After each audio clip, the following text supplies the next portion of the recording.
Heto na naman at may bago naman akong video na ibabahagi sa inyo, sapagkat ako'y naanyayahan na sumama sa biyahe ng aking pinsan na si Kuya Mar at ng kanyang pamilya patungong Polillo Island.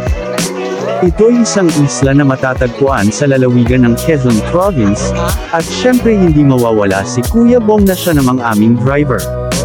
Kung kaya't kayo'y aking inaanyayahan na panuurin ang aking video hanggang sa huli.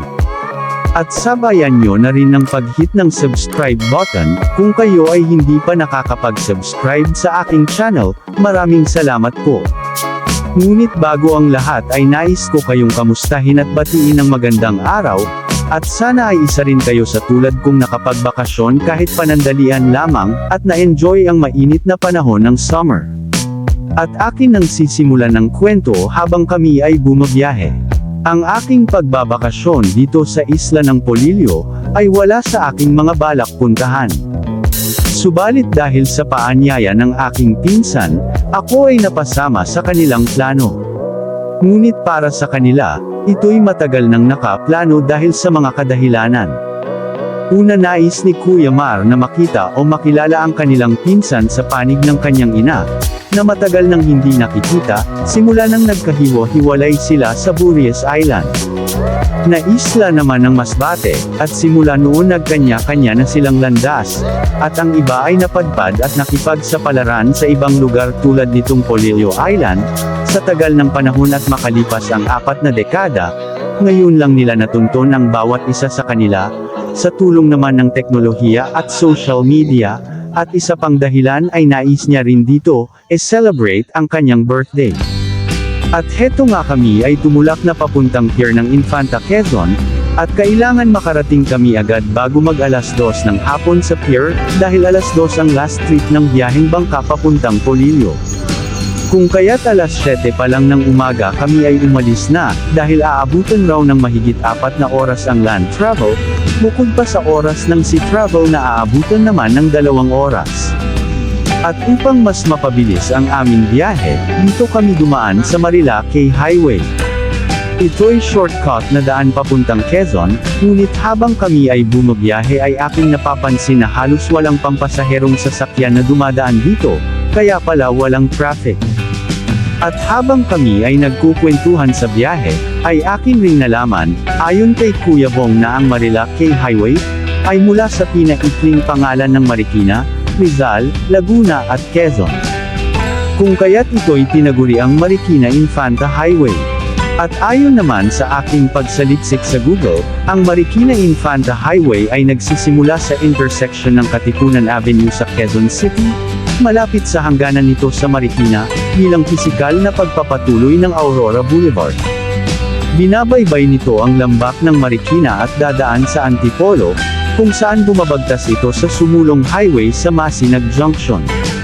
Pagkatapos ng Masinag, magsisimula ang daan patungo sa kabundukan ng Sierra Madre na dadaan sa Tanay, Santa Maria sa Laguna, at panghuli sa Infanta sa Quezon.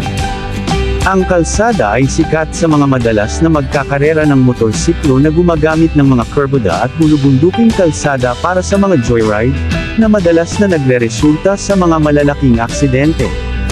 Yan po ay isang dagdag kaalaman tungkol sa Marilake Highway.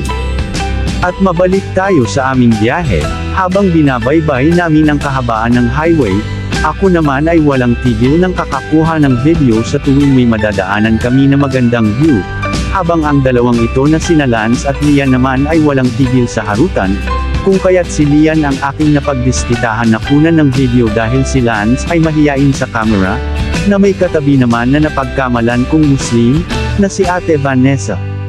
At sa kalagitnaan nga ng aming biyahe ang aming sasakyan ay nagkaroon ng aberya, at ayon kay Kuya Bong nagkaroon ng kunting problema sa preno. Na naging dahilan naman ng aming pag-alala, kung makakaabot pa ba kami sa oras ng biyaheng bangka, papuntang Polillo Island, dahil sa pahinto-hinto ang aming takbo. At nang kami ay napahinto, ako naman ay tumawid sa kabilang kalsada at sinamantala ang pagkakataon upang maka-video at makapag-picture.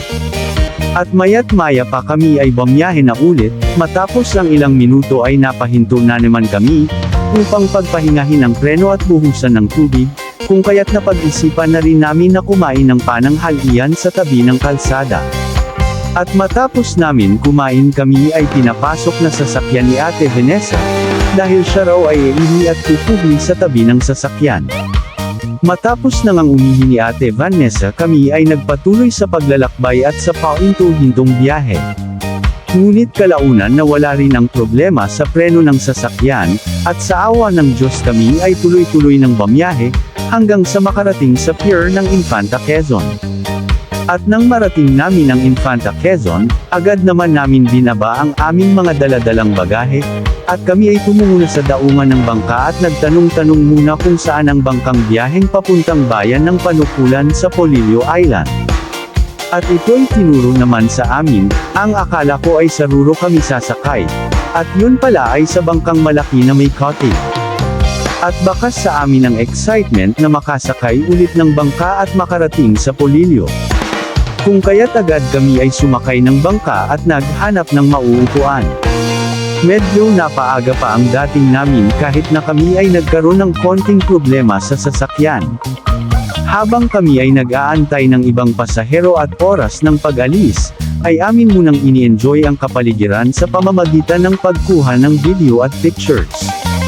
Maya't maya pa ay may biglang pumasok na Coast Guard, at napaisip ako, na baka biyaheng West Philippine Sea ang biyaheng ito, kagaya ng aking mga napanood sa balita, subalit ito'y kahibangan ko lamang.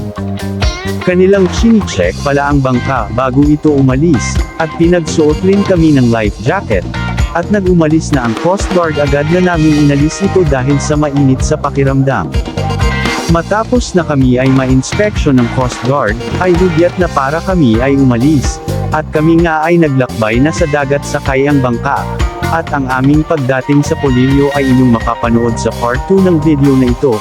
Kung kaya't hanggang dito na muna ang aking video at kayo'y aking inaanyayahan na paki-subscribe po ng aking channel JME TV, upang sa susunod na video na aking i-upload ay ma-notify agad kayo. Maraming salamat po.